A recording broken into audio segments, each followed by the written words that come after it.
नमस्कार, आप देख रहे हैं कृषि न्यूज पावर्ड बाय स्टेल इंडिया और मैं हूं आपके साथ पारुल यादव।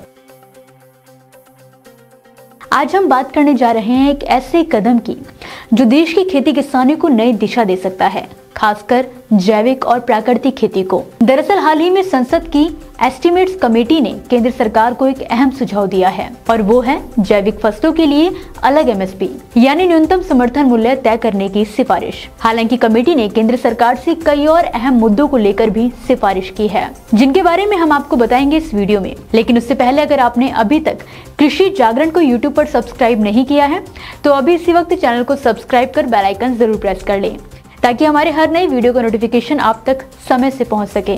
तो जैसे कि देश में जैविक खेती करने वाले किसान बहुत मेहनत करते हैं, लेकिन उन्हें उनके उत्पाद का सही दाम नहीं मिल पाता। बाजार में भले ही ऑर्गेनिक अनाज और सब्जियां 20-30% ज्यादा दामों पर बिकती हो, लेकिन इसका फायदा किसान तक नहीं पहुंचता। इसीलिए समिति ने सुझाव दिया है कि जैविक उत्पादों के लिए एमएसपी तय किया जाए ताकि ये एक स्थायी और भरोसेमंद व्यवस्था बन सके। समिति ने यह भी माना है कि जैविक खेती आसान नहीं है। जैविक खाद और कीटनाशक आसानी से नहीं मिलते, खेतों में मेहनत ज्यादा लगती है और मजदूरी भी महंगी पड़ती है, और जो सबसे बड़ी दिक्कत है वो है माल को बाजार तक पहुंचाना। खास तौर पर पहाड़ी और दूर दराज के इलाकों में किसान इन समस्याओं से ज्यादा जूझ रहे हैं। अब सवाल है कि आखिर इसका समाधान क्या है। तो इसके लिए भी समिति ने सरकार को कई अहम सिफारिशें दी हैं, जैसे जैविक खाद, बीज और दवाओं पर सब्सिडी बढ़ाई जाए, किसानों को जैविक सर्टिफिकेशन दिलाने में सरकार मदद करे, ऑर्गेनिक उत्पादों के लिए भंडारण और बिक्री की सुविधाएं विकसित की जाएं, शहरों में ऑर्गेनिक स्टोर्स खोले जाएं और मिशन ऑर्गेनिक योजना को उत्तर पूर्वी भारत में और मजबूत किया जाए।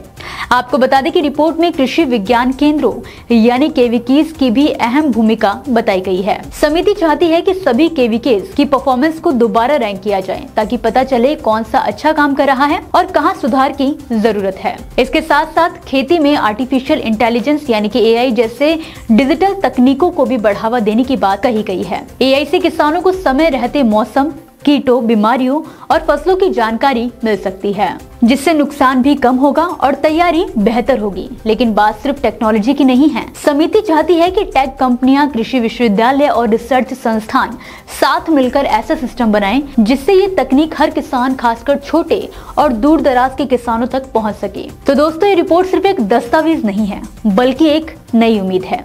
अगर सरकार इन सुझावों पर अमल करती है तो जैविक खेती सिर्फ एक पर्यावरण अनुकूल विकल्प ही नहीं बल्कि किसानों के लिए मुनाफे का सौदा भी बन सकती है। आपको क्या लगता है? कमेंट में जरूर बताएं। फिलहाल के लिए मुझे दीजिए इजाजत और देखते रहिए कृषि जागरण। धन्यवाद।